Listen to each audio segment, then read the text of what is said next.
मुदाकरात्मोदकं सदा विमुक्तिसाधकं कलाधरावतंसकं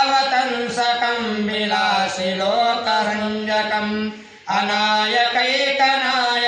विनाशिते भजेत्यकं नकाशुभासुनाशकं नमामि तं विनायकम् न ते तरातिभीकरं नवोदितार्कभास्वरं न मत्सुरारिनिर्जरं नताधिकापदुद्धरं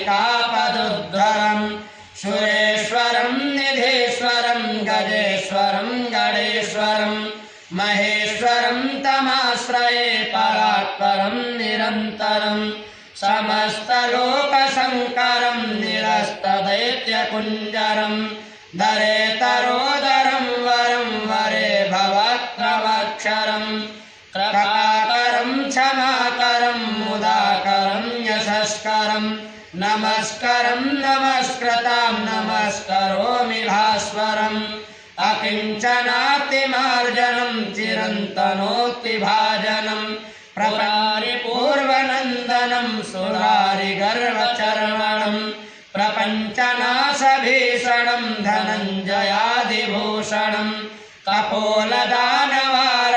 भजे पुराणवारणं नितान्तकान्तदन्तकान्तिमन्तकान्तकात्मजान् अचिन्त्यरूपमन्तहीनमन्तराय कृन्तनं हृदन्तरे निरन्तरं वसन्तमेव योगिनां तमेकदन्तमेव तं विचिन्तयामि सन्ततं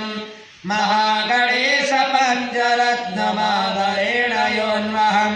प्रगायते प्रभातके हृदि स्मरं गणेश्वरम् अरोगतामदोषतां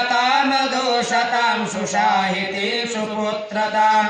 समाहितायुरष्टभूतमभ्युपैतशोचिरात् मुदाकरात्मोदकं सदा विमुक्तिसाधकं कलाधरावतंसकं विलासिलोकसञ्जकम् अनायकैकनायकं विनाशिते भजेत्यकम्